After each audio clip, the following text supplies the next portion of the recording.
গাজীপুর বাংলাদেশের ঢাকা বিভাগের একটি প্রধান শিল্প সমৃদ্ধ জেলা, যা রাজধানী ঢাকার প্রায় 25 কিলোমিটার উত্তরে অবস্থিত।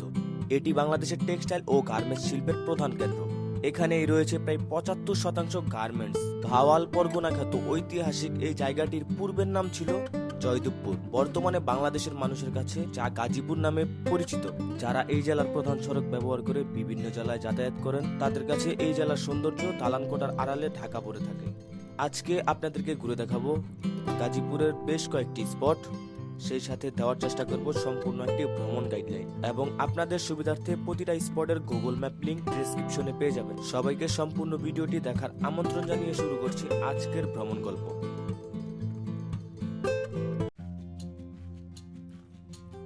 শুরুতেই চলে আসবেন ঢাকা থেকে বাস অথবা ট্রেনে করে গাজীপুর। বাসে আসলে গাজীপুর চৌরাস্তা, ট্রেনে আসলে গাজীপুরের জয়দেবপুর আসবেন। ভাড়া বাসে 80 থেকে 100 টাকা, ট্রেনে আসলে 20 টাকা। গাজীপুর চৌরাস্তা থেকে প্রথমে ইজি বাইকে করে চলে যাবেন কৃষি গবেষণা ইনস্টিটিউটে। ভাড়া জন প্রতি 10 টাকা। আমার ব্যক্তিগত ট্রান্সপোর্ট থাকার কারণে আমি একটু ভিন্ন রুট ধরে যাচ্ছি কৃষি গবেষণা ইনস্টিটিউটে।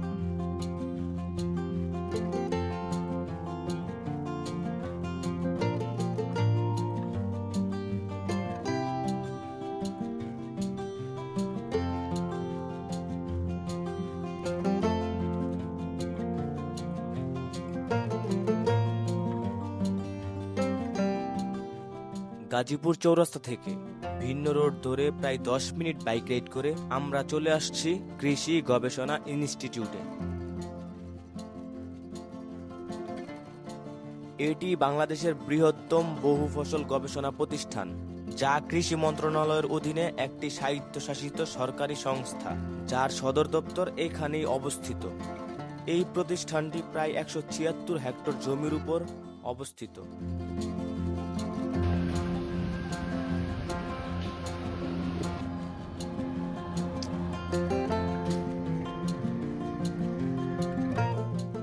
এই পুরো গবেষণা কেন্দ্রটি ঘুরে দেখতে আপনাদের সময় লাগতে পারে 2 থেকে 3 ঘন্টা।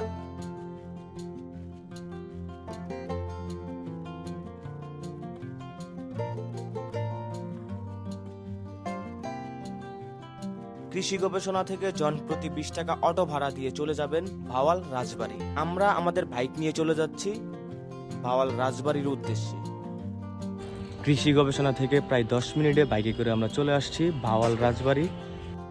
ভাওয়াল রাজবাড়ি গাজীপুরের প্রাণকেন্দ্র জয়দেবপুরে অবস্থিত একটি ঐতিহাসিক সুদৃশ্য রাজপ্রাসাদ, যা 19 শতকের শেষের দিক দিয়ে ভাওয়াল জমিদাররা তৈরি করেছিলেন। প্রায় 5 একর জমির মধ্যে প্রতিষ্ঠিত এই রাজবাড়ি, যা বর্তমানে গাজীপুর জেলা প্রশাসকের কার্যালয় হিসেবে ব্যবহৃত হচ্ছে।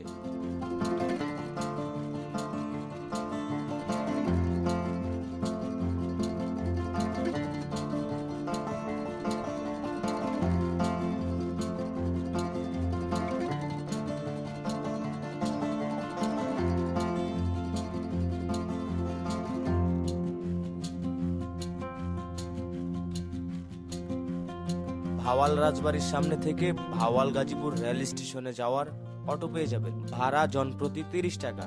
যদি রিজার্ভ নিতে চান সেক্ষেত্রে ভাড়া 200 থেকে 250 টাকা নেবে, একটু বার্গেটিং করে নেবেন।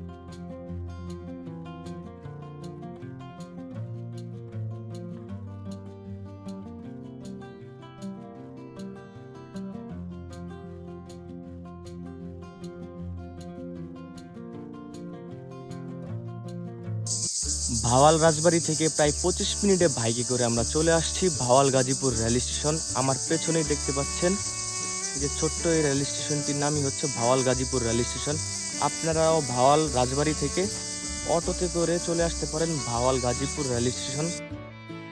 ভাওয়াল গাজীপুর রেল স্টেশন এটি গাজীপুরের অন্যতম ঐতিহাসিক এবং প্রাচীন রেল স্টেশন। এই রেল স্টেশনটি প্রায় 1880 সালের দিকে নির্মাণ করা হয়েছিল।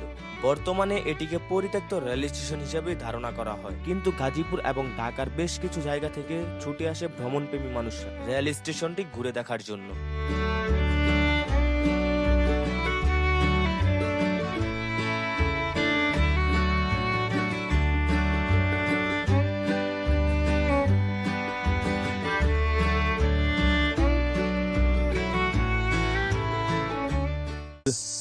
ভাওয়াল গাজীপুর রেল স্টেশন ঘুরে দেখে এখন আমরা চলে যাব আমাদের পরবর্তী স্পট ভাওয়াল জাতীয় উদ্যানের উদ্দেশ্যে। ভাওয়াল গাজীপুর রেল স্টেশন থেকে চলে আসতে হবে গাজীপুর চৌরাস্তা। গাজীপুর চৌরাস্তা থেকে মাওনা শ্রীপুরের বাসে করে চলে আসতে হবে ভাওয়াল জাতীয় উদ্যান। বাস ভাড়া জনপ্রতি 30 টাকা।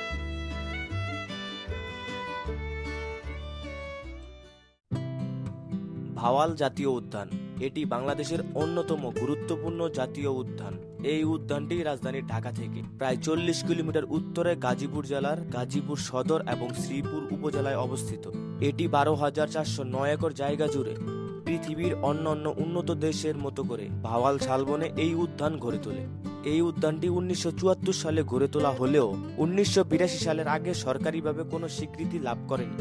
ঢাকা এবং গাজীপুরের আশেপাশের অনেক জেলা থেকেই এখানে আসেন ডে লং ট্যুর এবং পিকনিকের জন্য। এই উদ্যানের প্রবেশ ফি জনপ্রতি 20 টাকা করে। এই উদ্যানের পাশ দিয়ে চলে গেছে ঢাকা ময়মনসিংহ মহাসড়ক, যা প্রকৃতিপ্রেমীদের ভাষায় বাংলাদেশের অন্যতম সুন্দর সড়কগুলোর একটি। আপনার হাতে যদি 400-500 টাকা এবং একদিন সময় থেকে থাকে তাহলে আমার দেওয়া গাইডলাইন ফলো করে ঘুরে দেখতে পারেন গাজীপুরের এই স্পটগুলো।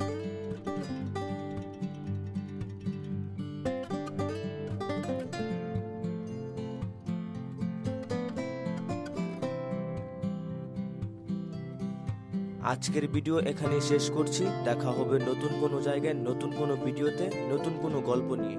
সে পর্যন্ত ভালো থাকবেন, সুস্থ থাকবেন। আল্লাহ হাফেজ।